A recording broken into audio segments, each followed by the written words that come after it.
Puji Tuhan. Haleluya.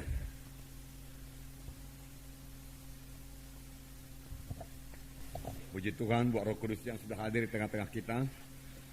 Dan kita boleh berharap, boleh beriman banyak perkara kalau memang Roh Kudus hadir di tengah-tengah kita. Amin, saudara. Di mana ada Roh Tuhan sudah ada kebebasan. Roh Tuhan menghidupkan tubuh-tubuh yang fana ini. Tubuh kita yang fana. Roh Kudus ada dalam saudara, Roh Kudus ada dalam saya. Roh Kudus tidak tinggal diam, saudara. Roh Kudus menjamah tubuh saudara, Roh Kudus menjamah tubuh saya. Sehingga segenap anggota tubuh saya berfungsi dengan baik. Anggota tubuh saudara berfungsi dengan baik. Karena Roh Kudus tinggal dalam saudara. Roh Kudus menjamah tubuh saudara. Roh Kudus memperbaiki tubuh saudara. Mana yang rusak oleh dosa, dia perbaiki. Mana yang rusak oleh setan, dia perbaiki. Untuk itu Roh Kudus diberikan kepada kita. Amin, saudara. Haleluya. Haleluya. Ya. Itu pekerjaan Roh Kudus. Sampai sekarang. Sampai kita nanti beroleh tubuh kebangkitan. Yang luar biasa daripada Tuhan. Sekarang ini tubuh kita ini, saudaraku, belum tubuh kebangkitan, belum tubuh yang mulia. Tapi saudaraku, sebagai anak-anak Tuhan, tubuh kita ini biar dikuasai oleh Roh Tuhan. Kalau tubuh kita dikuasai oleh Roh Tuhan, kita kuat, kita sehat, kita berkemenangan. Dan penyakit saudaraku tidak berkuasa atas kita, saudara. Puji Tuhan. Nah, saudara yang kasih dalam nama Yesus, oleh sebab itu kita perlu memiliki persekutuan yang erat dengan Roh Kudus. Rasakan selalu kehadiran Roh Kudus dalam hati saudara. Karena dia tinggal dalam saudara. Anugerah Tuhan Yesus Kristus, kasih Allah Bapa dan persekutuan Roh Kudus adalah menyertai saudara sekalian. Bersekutu dengan Roh Kudus. Dengar suara Roh Kudus. Sebab firman Tuhan berkata, seberapa banyak anak-anak Tuhan dia dipimpin oleh Roh Kudus. Roh Kudus hidup, saudara. Dia berkata-kata, sama sebagaimana Yesus berkata-kata, Roh Kudus berkata-kata kepada saudara.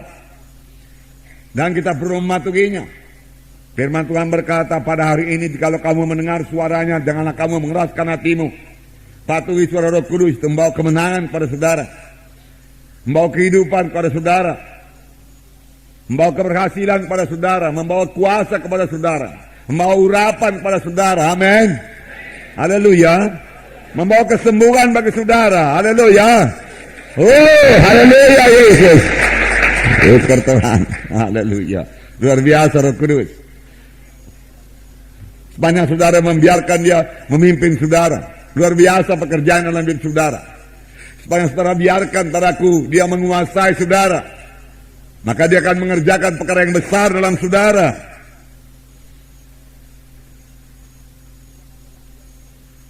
So, ada lagi yang lain yang bisa menguasai manusia ini. Ada lagi yang lain yang bisa menguasai anak-anak Tuhan yang sudah lahir baru. Saudara bertanya apakah itu? Daging. Itu sebabnya duniawi. Itu sebabnya ada yang dinamakan Kristen daging, Kristen duniawi.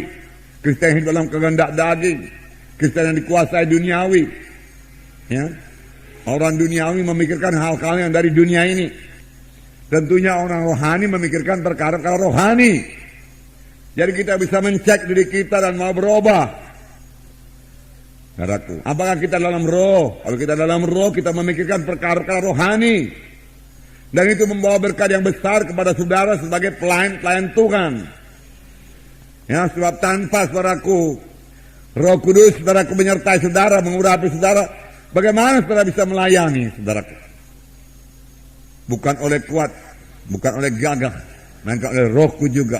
Not by might, not by power, but by my spirit, said the Lord. Haleluya. Oleh roh Tuhan juga, saudaraku. Pada hari ini, jikalau kamu mendengar suaranya, janganlah kamu mengeraskan hatimu. Dan firman Tuhan memberikan contoh, Paulus memberikan contoh mengenai bangsa Israel yang sudah dikeluarkan Tuhan dari tanah Mesir, dari tanah perbudakan, tapi tidak sampai ke tanah Kanaan, binasa di padang belantara karena mereka mengeraskan hatinya. Tidak mau mematuhi suara Tuhan karena tidak masuk dalam akalnya. Saudaraku, banyak orang Kristen diperintah oleh pikirannya atau oleh akalnya, saudaraku. Padahal iman itu, saudaraku, tidak masuk di akal kita. Kita sudah belajar mengenai iman. Iman, saudaraku, bertentangan dengan pikiran manusia ini. Iman juga bertentangan dengan perasaan. Kalau kita memakai perasaan kita, dengan mudah kita ditipu oleh setan. Tapi, dengarkan baik-baik. Sepanjang kita berjalan dalam roh, yaitu membiarkan Roh Kudus menguasai kita, memimpin kita, saudaraku, maka daging tidak akan menguasai kita. Amin. Dan penyakit juga tidak menguasai kita. Amin. Daging tidak menguasai kita. Amin. Penyakit tidak menguasai kita. Amin. Haleluya. Katakan, saya mau berjalan dalam roh Tuhan. Maka perkara daging, kehendak daging tidak bisa menguasai saya. Juga penyakit tidak bisa menguasai saya. Haleluya. Haleluya Tuhan. Ya, firman Tuhan juga berkata, jika kamu hidup dalam daging, kamu akan mati kelak. Kamu akan mati kelak. Bertobat. Jadilah orang rohani. Tetapi kalau dengan roh kamu mematikan perbuatan tubuh, maka kamu akan hidup. Saudaraku, saudara, dengan roh Tuhan yang bersatu dengan roh kita pada waktu kita lahir baru. Amin. Ya, sebelum kita lahir baru, roh kita mati. Nggak bisa mengerti perkara rohani, nggak bisa menyambut Tuhan, saudaraku. Tetapi sudah kita lahir baru, roh kita jadi hidup. Hidup roh saya, hidup roh saudara. Nah, roh Tuhan datang, saudaraku. Itu dengan roh saudara untuk mengalahkan perkara daging, duniawi, mengalahkan penyakit. Itulah pekerjaan Roh Kudus. Tapi banyak anak-anak Tuhan tidak membiarkan Roh Kudus yang memimpinkan dia, saudaraku. Banyak anak-anak Tuhan masih dipimpin oleh pikirannya, perasaannya, saudaraku. Dagingnya, mana kehendak daging? Oh, dia laksanakan saja. Dengan mudah setan menipu dia. Minggu lalu kita dengar setan bisa berkata, kau sudah sakit kau lemah kau darah tinggi kau tumor. Nah, coba kau rasa itu. Ada bendolan-bendolan kan? Ada bendolan di sini, ada bendolan. Ya. Nah, kalau kita terima suaranya, saudaraku, maka dia akan memperkuat cengkeramannya, tempelannya. Dia mulai menempelkan diri kepada kita. Lawan. Tidak bisa, katakan. Amin. Saudara sudah diajar mengusir setan. Usirkan roh setan satu lagi. Roh kanker namanya, roh tumor namanya. Sebab itu banyak sekali sekarang, ya, menempel pada orang-orang dunia ini, saudaraku. Tapi jangan sampai dia salah alamat pada anak-anak Tuhan. Kalau memang salah alamat, suratnya kembalikan. Itu bukan milik kita. Milik orang lain. Kembalikan padanya. Demikian juga, saudaraku, penyakit bukan milik kita. Penyakit bukan milik anak-anak Tuhan. Tuhan menghendaki kita sehat. Perjanjian Tuhan kepada bangsa Israel, saudaraku, not one feeble person among them. Di antara 3 juta orang, tidak ada satu orang pun yang lemah di antara mereka itu. Semua sehat, semua kuat. Itulah bangsa pilihan Tuhan, saudaraku. 3 juta itu, saudaraku, lebih daripada penduduk kota Medan ini. Nggak ada satu yang sakit. Jadi kalau ada dokter di situ, saudaraku, nganggur aja. Nggak ada pasien dari pagi sampai sore. Ya. Saudara, begitu luar biasanya Tuhan kita itu, saudara.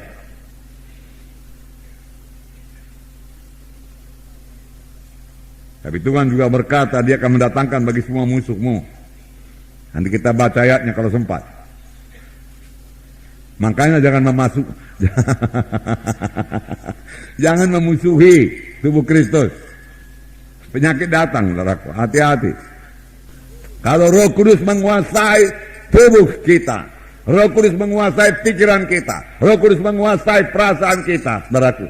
Roh Kudus menguasai jiwa kita, saudara, maka penyakit tidak berkuasa atas kita. Mengapa, saudaraku? Karena penyakit, saudaraku, hanya berkuasa atas tubuh dan atas jiwa, saudaraku. Makanya ada orang sakit pikiran, saudaraku. Makanya ada orang stres, frustrasi. Makanya ada orang, saudaraku, sakit di tubuhnya, saudaraku, ya, sakit kanker lah, sakit jantung lah, darah tinggi lah, segala macam, saudaraku. Tetapi, saudaraku, setan tidak bisa menjamah roh saya, roh saudara tidak bisa dijamahnya. Kalau roh yang sudah lahir baru itu kuat, berkuasa, apalagi dibaptis dengan roh Tuhan, saudaraku. Roh Tuhan memenuhkan saudara, kuat itu roh Tuhan itu. Tapi kerap kali roh Tuhan nggak dibiarkan bekerja. Roh Tuhan itu dikungkung, ditutup, saudaraku, sama roh daging, saudara, kita katakan, sama pikiran manusia, saudaraku. Sehingga dia seolah-olah seperti tertidur saja, tidak berkuasa, saudaraku. Lalu datanglah penyakit, saudaraku, masuk, saudaraku. Ada hamba-hamba Tuhan, kalau saudara baca majalah Hygenitis, saudaraku, ya umurnya sekitar 80 tahun lebih, saudaraku, dan selamat pada umur 15 tahun barangkali. Jadi sudah ada kira-kira 65 tahun, saudaraku, selamat, saudaraku, atau 70 tahun selamat. Satu hari pun nggak pernah sakit. Kalau sakit kepala saja, satu hari nggak pernah sakit. Dia betul-betul berjalan dalam roh Tuhan. Tahu hamba Tuhan John G. Lake, saudaraku, di Afrika waktu itu wabah kolera, saudaraku, yang menjalar ke daerah itu, saudaraku, menyebar ke daerah itu, saudaraku. Banyak orang mati. Nah, lalu, saudaraku, yang mati itu mulutnya berbuih. Minta bantuan dari Inggris, bantuan tidak segera datang. Kemudian setelah datang bantuan, selidik, memang itu penyakit yang ganas sekali. Lalu diselidik bahwa saya dalam air liur orang itu terdapat ribuan jutaan kuman, saudara, yang mudah menyebar, saudara.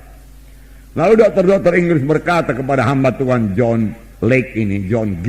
Lake, saudaraku, ya, supaya dia juga memakai imunisasi. Kami sudah menyediakan imunisasi. Dia katakan, saya tidak perlu imunisasi. Ya. Oh, apa kau lihatlah, apa kau tidak lihat begini banyak kuman-kuman dalam air liur orang ini, dia katakan. Iya, saya lihat, dia katakan. Tapi coba taruh di tangan saya, dia katakan. Taruh di tangannya. Oke.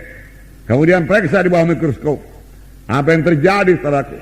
Kuman-kuman virus-virus itu mati. Tidak tahan di tubuh hamba Tuhan atau anak Tuhan yang penuh dengan Roh Kudus. Haleluya.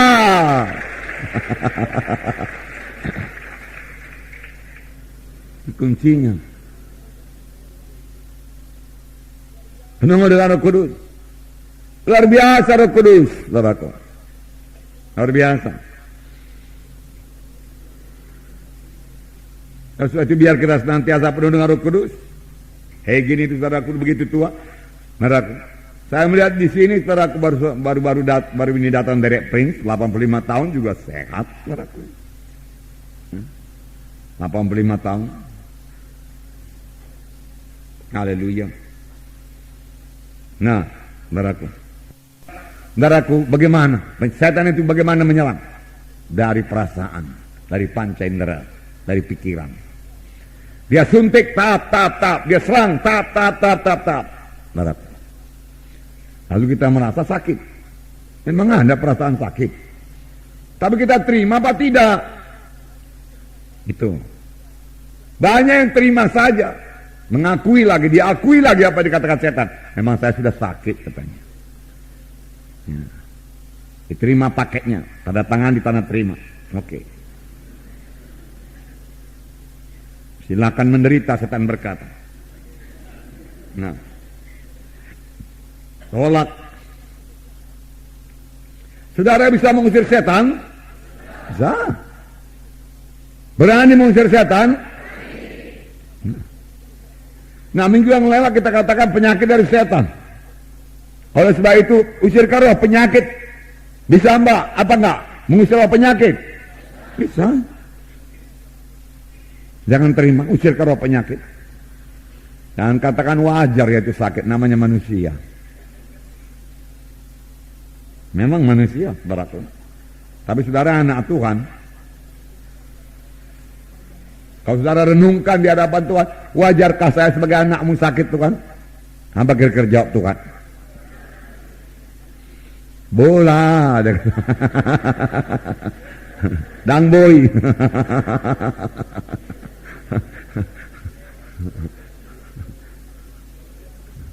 Tuhan sudah memberikan persediaan yang cukup bagi kita, saudaraku. Aku memberikan kamu kuasa untuk menginjak ular dan kalajengking. Ya. Menginjak ular dan kalajengking. Dan menaklukkan semua kekuatan musuh. Dan tidak ada satu pun yang membahayakan kamu. Tidak ada satu pun yang memberi bahaya padamu. Haleluya. Tidak ada satu. Tidak ada satu memberi bahaya kepada saudara. Sepanjang saudara dalam roh Tuhan. Jangan pula ikuti upacaranya. Nah, kalau saudara ikuti upacaranya, terbukalah pintu sama setan. Datang dia menempel dia, saudara.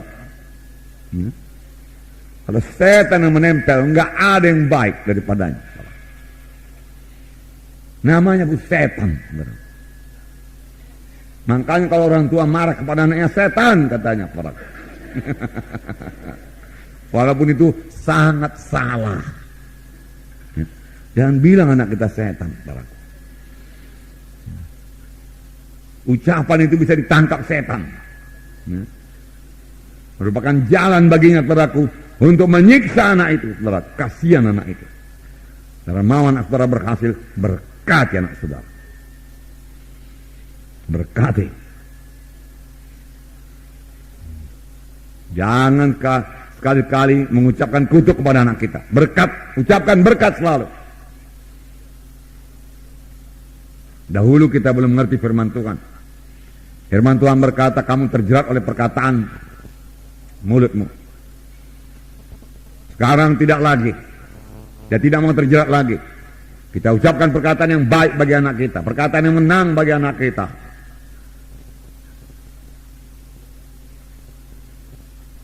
Dan dia akan menerima saudara apa yang kita ucapkan. Karena kita berkuasa atasnya. Amin saudara. Ya. Haleluya. Haleluya. Nah, saudaraku. Itu sebabnya saudaraku, manusia lama saudaraku perlu disalibkan. Amin. Ada dua perkara minggu yang lalu. Saudara masih ingat saudaraku. Satu, kita perlu membaharui pikiran. Baharui pikiran kita. Dengan apa kita baharui? Dengan firman Tuhan. Taruh dalam pikiran kita firman Tuhan. Kemudian taruh dalam hati kita. Kaya dengan firman Tuhan, saudaraku. Cintai Alkitab saudara. Baca Alkitab saudara. Dengarkan hamba-hamba Tuhan yang nurapi Tuhan. Taruh firman Tuhan dalam hati saudara. Dengarkan selalu firman Tuhan. Baca selalu firman Tuhan. Hendaklah firman Tuhan diam dalam kamu dengan segala kekayaannya. Dengan demikian, saudara-saudara bisa melawan setan. Kapan setan datang, saudara boleh bertindak sama sebagaimana Yesus. Yesus berkata, ada tersurat kepada saudara-saudara, bersalut dengan darah Yesus, pakai dalam nama Yesus. Setan, kau tidak bisa menjamah diriku. Aku anak Tuhan. Aku disalut oleh darah Yesus. Penyakit kau tidak berkuasa atasku di dalam nama Yesus. Mari Roh Kudus kuasai diriku. Mari Roh Kudus hidupkan tubuhku. Semua anggota tubuhku berfungsi dengan baik. Pikiranku berfungsi dengan baik. Terang, jelas. Tidak pikun. Amin. Haleluya. Baharui pikiran. Kemudian aku salibkan kehendak daging. Salibkan kehendak daging. Barang siapa yang mau mengikut Yesus, dia harus menyangkal dirinya dan memikul salibnya dan mengikut aku. Tuhan Yesus berkata, menyangkal diri, si aku ini disalibkan. Disalibkan itu artinya mati. Bukan kehendakku tapi kehendakmu Tuhan. Bukan berpusat pada diriku tapi berpusat pada Tuhan. Apa kehendak Tuhan? Kita baru menyangkal diri kita, saudaraku. Mana yang bukan kehendak Tuhan jangan laksanakan walaupun daging ini sangat menginginkannya. Jangan mau urapan Tuhan, mau kuasa Tuhan, jangan hidup dalam kehendak daging, hidup dalam roh. Amin, saudara. Haleluya. Haleluya. Nah, saudara yang kasih dalam nama Yesus. Jadi ada dua perkara. Ya, saya ulangi lagi, saudaraku. Ya, pikiran kita, pertama pikiran dibaharui dengan firman Tuhan, betul? Baharui dengan firman Tuhan, saudaraku. Manusia lama disalibkan. Ada beberapa, salah satu cara menyalibkan manusia lama yaitu dengan berdoa dalam Roh Kudus. Penuh dengan Roh Kudus dan berdoa dalam Roh Kudus. Berdoa dengan pimpinan Roh Kudus. Berdoa dengan memberikan Roh Kudus memimpin kita berdoa. Biasanya ini doa syafaat, berdoa pada orang lain. Saudaraku, itu mematikan, saudaraku, kehendak daging kita ini, karena kita mulai tidak mementingkan diri kita sendiri, kita mulai mengasihi orang lain jika kita berdoa bagi orang lain itu, saudaraku. Amin. Ya, itu doa syafaat. Kalau saudara mau doa syafaat saudara didengarkan Tuhan dan dijawab Tuhan, saudara harus lebih dahulu mengasihi orang itu, mengasihi Tuhan, mengasihi maksud Tuhan, saudaraku, supaya jadi dalam orang itu, saudaraku. Ayatnya saudaraku sudah kita baca waktu itu, saudaraku, dalam buku Efesus, saya ulangi Efesus 6:18, dikatakan dalam segala doa dan permohonan berdoalah setiap waktu dalam roh dan berjaga-jagalah dalam doamu itu dengan permohonan yang tak putus-putusnya untuk segala orang kudus. Kalau manusia tidak bisa melaksanakan ini, saudaraku, hanya Roh Kudus yang bisa melaksanakannya. Bagaimana saudara berdoa tidak putus-putusnya? Bagaimana saudara berjaga-jaga senantiasa dalam doa saudara? Permohonan yang tak putus-putusnya untuk segala orang kudus, untuk hamba-hamba Tuhan, untuk pelayan-pelayan Tuhan, untuk anak-anak Tuhan, dalam kelompok sel saudara. Tapi ke dalam firman Tuhan, saudaraku, ya dikatakan kalau jiwa-jiwa mau bertambah, saudaraku, maka Sion harus bergumul dalam pergumulan rohani. Ketika Sion bergumul, maka lahirlah anak-anaknya. Saudara mau jiwa-jiwa bertambah dalam kelompok sel saudara, saudara berdoa buat keselamatan jiwa-jiwa. Dengan doa yang dipimpin Roh Kudus, dengan doa yang sungguh-sungguh kepada Tuhan. Saudara mau jiwa-jiwa berubah, bertambah-tambah dewasa. Paulus berkata, ya, aku merasakan lagi sakit beranak untuk mendewasakan kamu, supaya rupa Kristus jadi padamu. Jadi untuk mendewasakan jiwa-jiwa juga perlu doa. Doa. Tidaklah, oleh sebab itu firman Tuhan berkata, berdoa senantiasa. Roh Kudus boleh berdoa senantiasa dalam kita. Biarkan dia berdoa, kita mendengar. Amin. Kita mengaminkan padaku. Sehingga kita juga dalam roh berdoa. Amin. Ya. Begitu banyak Roh Kudus, saudaraku, dalam Judas, saudaraku. Sudah kita baca itu. 1 Yohanes, 2 Yohanes, 3 Yohanes, Judas. Ayat 20. Akan tetapi kamu, saudara-saudaraku yang kekasih, bangunkanlah dirimu sendiri di atas dasar imanmu yang paling suci, dan berdoalah dalam Roh Kudus.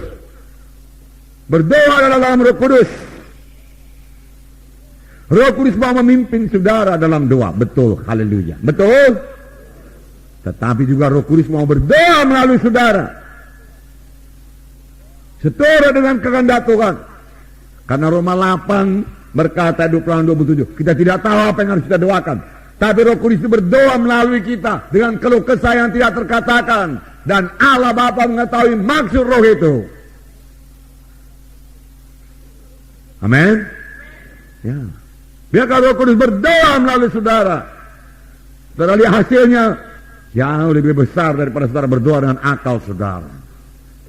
Biarkan Roh Kudus, menyerah kepada Roh Kudus. Aku tidak tahu Roh Kudus apa harus kudoakan. Biar engkau berdoa melalui Roh Kudus. Saudara, dalam menyediakan firman Tuhan, aku tidak tahu Roh Kudus apa harus kusampaikan. Tapi engkau mengetahui apa kebutuhan jiwa-jiwa. Roh Kudus, tolong saya Roh Kudus. Aku tidak tahu bagaimana berkhotbah pantasnya Roh Kudus. Roh Kudus, engkau mengurapi firman-Mu, engkau membubuhkan firman mulutku dalam hatiku. Bersandar pada Roh Kudus. Tapi jangan pula tanpa persediaan. Siapkan diri saudara. Kadang-kadang salah mengandalkan Roh Kudus. Dia mengandalkan Roh Kudus, tapi miskin kali daripada firman Tuhan. Roh Kudus hanya bicara, mari berikan firman Tuhan, mana kesembuhan. Saudara harus menyusut sendiri. Nah, saudaraku, minggu yang lalu kita katakan juga penyakit adalah perkara rohani. Katakan, penyakit adalah perkara rohani. Karena penyakit berasal daripada roh setan. Ya. Roh.